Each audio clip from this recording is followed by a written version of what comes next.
नमस्कार। माली समाचार हिंदी में आपका स्वागत है। मैं दिनेश माली। नायडू नीतीश के साथ इन सांसदों पर भी भाजपा की नज़र। ये निर्दलीय भी तय कर सकते हैं मोदी 3 का भविष्य। आइए जानते हैं विस्तार से। लोकसभा चुनाव 2024 के परिणाम में किसी भी पार्टी को स्पष्ट जनादेश नहीं मिला।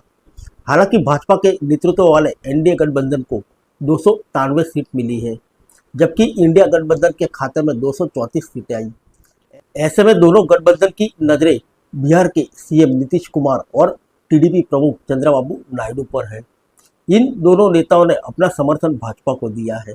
जेडीयू के खाते में 12 और टीडीपी के खाते में 16 सीट आई है, जो मौजूदा परिस्थितियों में बेहद महत्वपूर्ण है। भाजपा की नजरें सिर्फ इन्हीं दोनों पार्टियों के कदमों पर नहीं टिकी, बल्कि उन निर्दलीय सांसद और पार्टियों पर भी टिकी है जो न तो एनडीए का हिस्सा है और न ही इंडिया गठबंधन का। ऐसे सांसदों का आंकड़ा 17 है। इनमें कुछ निर्दलीय सांसद भी मोदी सरकार 3 का भविष्य तय कर सकते हैं। इन 17 निर्दलीय सांसदों में एआईएमआईएम के असदुद्दीन ओवैसी, बिहार के पूर्णिया से जीतने वाले पप्पू यादव, यूपी के नगीना से जीतने वाले चंद्रशेखर आजाद, पंजाब फरीदकोट से जीतने वाले समरजीत सिंह खालसा, खंडूर साहिब से जीतने वाले अमृतपाल सिंह, शिरोमणि अकाली दल की हरसिमरत कौर बादल, वाईआरसीपी के 4 सांसद, जोरम पीपल्स मूवमेंट का 1 सांसद, पीपल्स पार्टी का 1, यूपीएल के 1 सांसद के अलावा 4 अन्य पार्टियों के निर्दलीय सांसद हैं। सूत्रों का कहना है कि इन 17 में से 10 निर्दलीय सांसदों से भाजपा ने संपर्क कर लिया है। आइए जानते हैं किन राज्यों से जीते निर्दलीय सांसद। यूपी की 80 लोकसभा सीटों में से भाजपा ने 74 सीट पर चुनाव लड़ा, जबकि उनके सहयोगी राष्ट्रीय लोकदल आरएलडी और अपना दल एस दोनों 2-2 सीट पर चुनाव लड़े। भाजपा को 33 सीटों पर जीत मिली, वहीं आरएलडी को दोनों सीटों पर जीत हासिल हुई। अपने दल सोनेलाल की पार्टी 1 सीट पर जीती। इंडिया ब्लॉक में शामिल सपा 37 सीटों पर और कांग्रेस 6 सीटों पर जीती, जबकि 1 सीट पर निर्दलीय उम्मीदवार को जीत मिली। महाराष्ट्र की 48 लोकसभा सीट में से भाजपा 9 सीटें जीती। गठबंधन की सहयोगी एनसीपी ने 1 सीट जीती। शिवसेना शिंदे गुट को 7 सीटें मिली। इंडिया गठबंधन में शामिल कांग्रेस ने 13 सीटें जीती। शिवसेना उद्धव गुट को 9 सीट पर जीत मिली। एनसीपी शरदचंद्र पवार ने 8 सीटें जीती। सांगली सीट पर निर्दलीय उम्मीदवार जीता।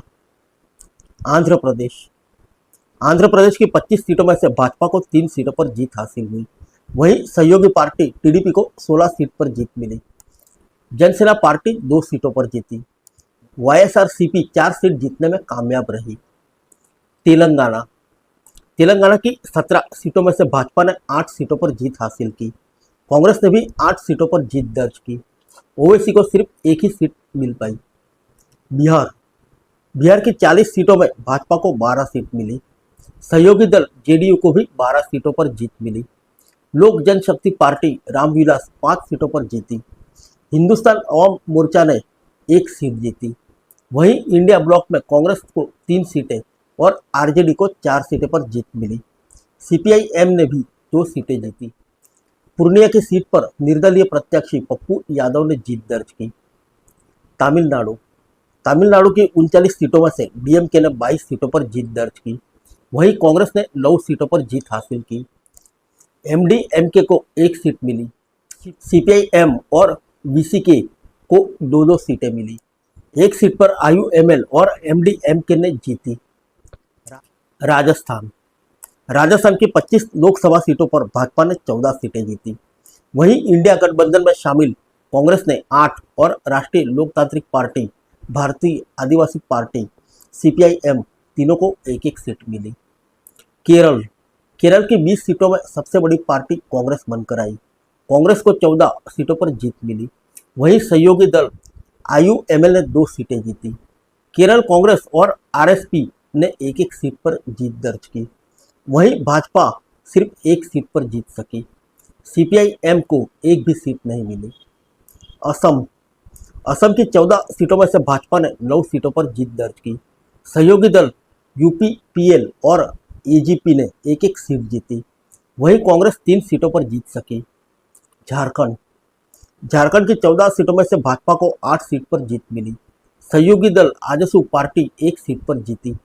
वहीं इंडिया गठबंधन में कांग्रेस 2 सीट पर जीती। झारखंड मुक्ति मोर्चा ने 3 सीटों पर जीत दर्ज की। पंजाब की 13 सीटों में से भाजपा को एक भी सीट नहीं मिली। इंडिया गठबंधन ब्लॉक में शामिल कांग्रेस ने 7 सीटें जीती। वहीं आम आदमी पार्टी ने 3 सीटों पर जीत दर्ज की, जबकि शिरोमणि अकाली दल के खाते में 1 सीट आई। 2 सीटें निर्दलीय उम्मीदवार जीते। 2 निर्दलीय में से एक खालिस्तान समर्थक अमृतपाल सिंह है। वह खंडूर साहिब सीट से चुनाव जीते। वह फिलहाल असम की जेल में बंद है। इसके अलावा फरीदकोट सीट से समरजीत सिंह खालसा ने जीत दर्ज की। जम्मू कश्मीर की 5 सीटों में से जम्मू और उधमपुर सीट पर भाजपा ने जीत दर्ज की। जम्मू कश्मीर नेशनल कॉन्फ्रेंस को यहां 2 सीटें मिली। बारामूला सीट पर निर्दलीय प्रत्याशी इंजीनियर रशीद ने जीत हासिल की, जो इन दिनों टेरर फंडिंग के मामले में दिल्ली की तिहाड़ जेल में बंद है। आइए जानते हैं पूर्वोत्तर के 7 राज्यों के बारे में। देश के 7 पूर्वोत्तर राज्य अरुणाचल प्रदेश, असम, मणिपुर, मिजोरम, मेघालय, त्रिपुरा, नागालैंड में कुल 25 सीटें हैं, जिनमें त्रिपुरा में भाजपा ने 2 सीटें जीती। मणिपुर में कांग्रेस को 2, अरुणाचल प्रदेश में भाजपा ने 2 सीटों पर जीत हासिल की। मेघालय में सिर्फ 2 सीटें हैं, जिनमें एक पर कांग्रेस जीती है। दूसरी सीट स्थानीय पार्टी को मिली। असम की 9 सीटों पर भाजपा ने जीत हासिल की। सहयोगी दल यूपीपीएल और एजीपी एक एक सीट पर जीती। वहीं कांग्रेस को सिर्फ 3 सीट पर जीत मिली। नागालैंड में 1 सीट कांग्रेस जीती। चंडीगढ़ में 1 सीट पर कांग्रेस को जीत मिली। वहीं दादरा नगर हवेली और दमन दीव में एक एक सीट भाजपा और एक अन्य को मिली। लद्दाख में 1 सीट निर्दलीय को मिली। इसके अलावा लक्षद्वीप और पुडुचेरी की कुल 2 सीटें कांग्रेस के खाते में गई। फिर मिलेंगे अगले बुलेटिन में अन्य किसी खबर के साथ। तब तक के लिए इजाजत दीजिए। नमस्कार।